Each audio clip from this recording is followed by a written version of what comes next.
한 주간의 HR 관련 소식을 전달해드리는 주간 인사 노무 뉴스입니다. 뉴스의 자세한 소식은 첨부 파일을 통해 확인하실 수 있습니다.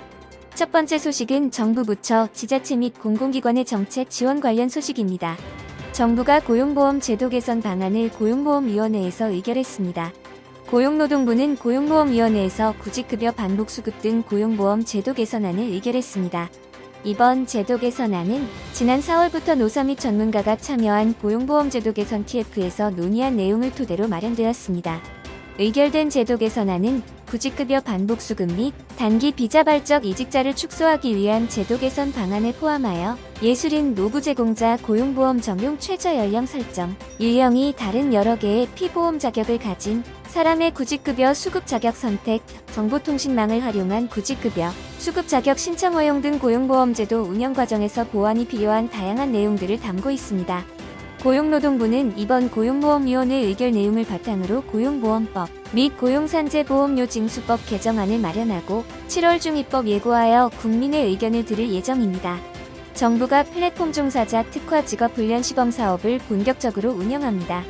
고용노동부가 전문 가정관리사가 갖춰야 할 가정관리 실무 지식과 서비스 마인드 훈련 과정을 시작으로 플랫폼 종사자 특화 직업 훈련 시범 사업이 시작된다고 밝혔습니다. 플랫폼 종사자 특화 직업 훈련은 플랫폼 종사자의 권익 향상과 플랫폼 산업 활성화를 뒷받침하기 위해 약 70억 원을 투입하는 신규 시범 사업으로 연말까지 총 94,020명의 플랫폼 종사자가 국민내일 배움 카드를 발급받아 맞춤형 직업 훈련을 받을 수 있을 것으로 예상됩니다. 이번에 선정된 10개 과정의 훈련 분야는 인공지능, 청소, 보육, 자동차 운전, 운송입니다.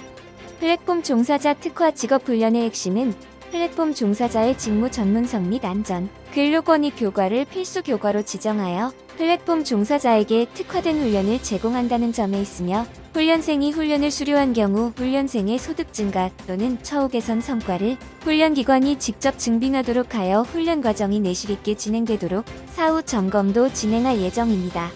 정부가 가족돌 보육아를 사용한 근로자를 지원합니다.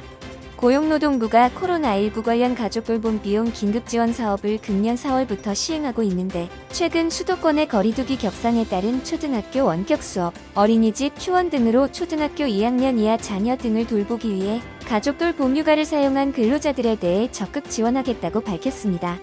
코로나19 관련 가족돌봄 비용 긴급지원은 코로나19에 가족이 감염되거나 휴원, 휴교, 원격 수업 등으로 초등학교 2학년 이하 또는 만 8세 이하 장애인 자녀는 만 18세 이하의 자녀를 돌보기 위해 가족돌 봄휴가를 사용한 근로자 대상으로 가족돌 봄휴가 1일 5만원, 근로자 1인당 최대 10일간 지원하는 사업입니다. 정부는 이 사업을 2020년에만 한시적으로 운영하려고 했으나 올해도 코로나19 상황이 지속됨에 따라 지난 3월 추경에 사업 예산을 반영했습니다. 코로나19 관련 가족돌 봄휴가를 사용한 근로자는 관할 고용센터 방문 또는 우편 등을 통해 비용 지원을 신청할 수 있습니다. 다음은 채용 관련 소식입니다. 최근 공정한 성과 보상에 대해 MZ세대가 목소리를 내고 있는 가운데 구직자들의 절반은 채용 과정에 대해 신뢰하고 있지 않다는 조사 결과가 나왔습니다. 구인 구직 플랫폼 사람인에 따르면 구직자 1210명에게 채용 공정성에 대해 설문조사를 실시한 결과 응답자의 51.6%가 신뢰할 수 없다고 답했습니다.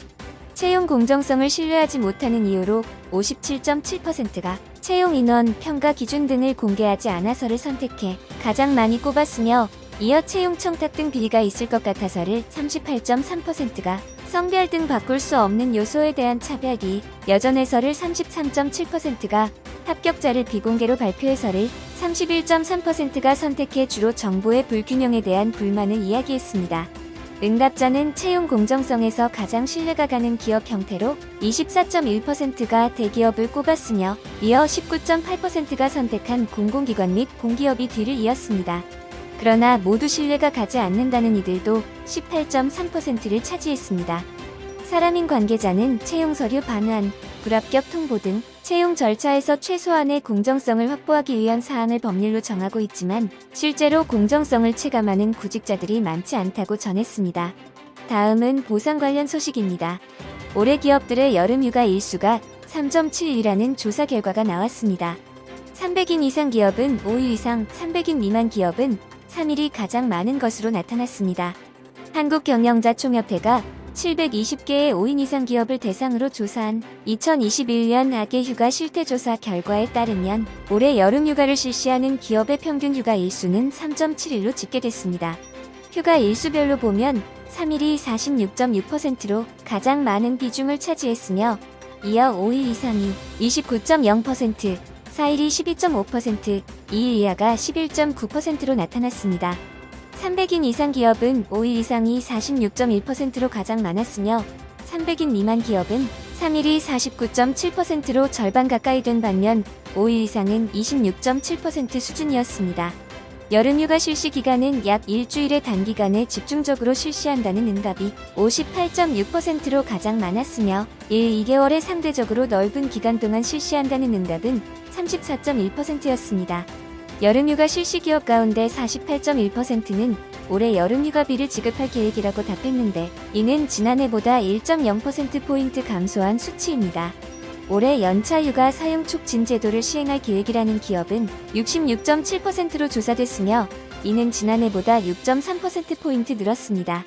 그 외에도 최근 경기가 전년보다 악화되었다는 응답은 45.4%로 조사됐으며 국내 경기가 본격적으로 회복될 것인가에 대한 질문에서는 44.5%가 내년 상반기로 답하였습니다.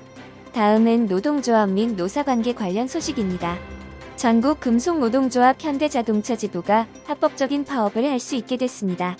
중앙노동위원회가 노동쟁의 조정 중지 결정을 내리면서 지부가 쟁의권을 확보하게 된 것입니다.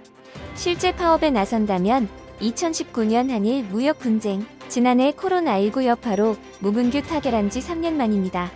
지부는 13일까지 회사로부터 교섭 재개 공문이 오지 않으면 교섭 의지가 없는 것으로 보고 구체적인 쟁의 활동 계획을 논의할 예정입니다.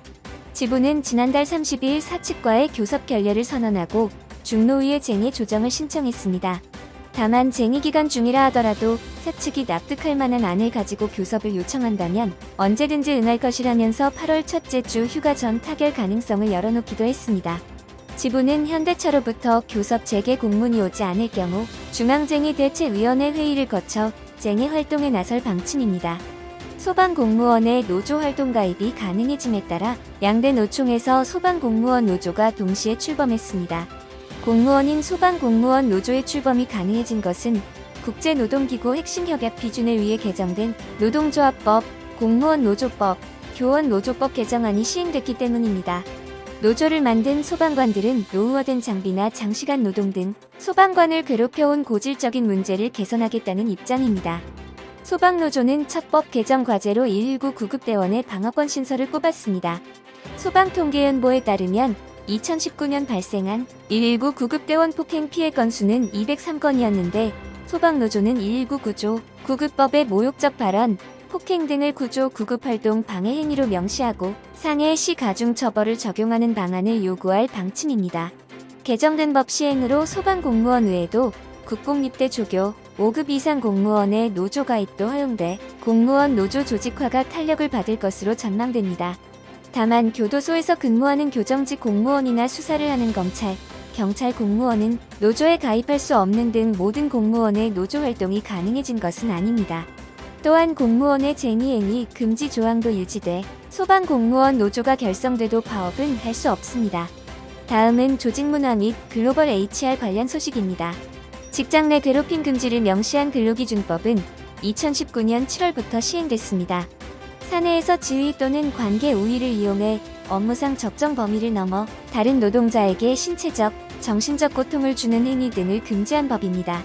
정당한 이유 없이 업무 능력을 인정하지 않고 조롱하거나 개인사에 대한 뒷담화, 욕설, 모욕감을 주는 언행, 집단 따돌림, 의사와 상관없이 음주, 의식 참여를 강요하는 것 모두 괴롭힘에 들어갑니다. 직장갑질 119가 최근 갑질 괴롭힘의 사례에서 연령별로 느끼는 감수성을 수치화한 결과 20대는 괴롭힘으로 느끼는 일도 50대는 이 정도는 괜찮다고 느끼고 있는 것으로 나타났습니다. 설문에 참여한 30대 직장인은 업무를 배우다 보면 나 때는 이런 것도 감수했어라는 식의 말을 듣게 되는데 강요로 느껴지는 순간들이 있다며 그런 말을 하는 상사가 자신의 말에 문제의식 자체를 느끼지 못하는 것 같다고 언급했습니다. 이 같은 인식차는 갑질 문화를 근절하기 위한 과제로도 꼽히는데, 직장 내 괴롭힘이 발생했을 때 사업주가 신고를 받게 되어 있는데, 낮은 연차 또는 연령에서 피해 사례가 발생했을 때 상사나 사업주에게 공감을 얻기 어렵다는 점 때문에 신고 자체를 주저하게 만들 수 있다는 것입니다. 직장 갑질의 일구는 필요할 때마다 법을 개정하는 방식으로 대응하기엔 한계가 있다며 괴롭힘을 회사가 자체적으로 조사하기보다 외부 조사위원을 통해 진행하는 것이 합리적이며, 이런 장치를 두기 어려운 사업장을 정부가 지원하는 것이 바람직하다고 언급했습니다. 다음은 노무 및 법률 관련 소식입니다. 중대재해처벌법 시행령 제정안이 공개됐습니다. 정부는 40일간 입법예고를 거쳐 국무회의에서 심의 의결합니다. 제정안은 중대재해처벌법에서 시행령에 위임한 내용을 규정하고 있습니다. 중대재해처벌법은 중대산업재해의 직업성질병 범위, 중대시민재해의 공중이용시설 범위, 안전보건관리체계의 구축 및 이행에 관한 조치, 안전보건교육 수강 등에 대해 시행령에서 정하도록 위임하고 있습니다. 중대재해처벌법은 중대산업재해를 산업안전보건법상 산업재해 중에서도 사망자가 1명 이상 발생한 경우, 동일한 사고로 6개월 이상 치료가 필요한 부상자가 2명 이상 발생한 경우, 동일한 유해 요인으로 중독 등 대통령령으로 정하는 직업성 질병자가 1년 이내에 3명 이상 발생한 경우라고 정의합니다. 제정안은 직업성 질병에 해당하는 급성 중독 등 질병에 대해 24가지를 구체적으로 나열하고 있습니다. 다만 법률에는 급성 중독 등이라고 규정한 것과 달리 24가지가 모두 급성 중독으로 볼 수 있는 질환들로 구성됐습니다. 정부는 급성으로 발생한 질병이면서 인과관계 명확성과 사업주 등의 예방 가능성이 높은 질병으로 구체화한 것이라고 설명했습니다. 그 외에도 시행령 제정안에서는 사업장 규모에 따라 과태료를 차등 적용하고, 안전보건관리체계의 구축과 이행 등 안전보건 경영 방안, 안전보건관계법령의 주요 내용 등의 교육에 관해 규정했으며, 중대산업재해가 발생해 형이 확정된 사업장은 발생사업장의 명칭과 소재지, 발생 일시와 장소, 재해자 현황, 발생재해의 내용과 원인, 경영 책임자 등의 의무위반 사항을 공표하도록 했습니다. 협력업체 직원을 대기업이 직접 고용하라는 대법원 판결이 나오면서 관련 기업들이 긴장 모드에 들어갔습니다. 대법원은 지난 8일 현대위아 사내 협력업체 소속 직원 64명이 2014년 현대위아를 상대로 낸 고용의사표시 소송에서 원고 승소한 원심 판결을 확정했습니다.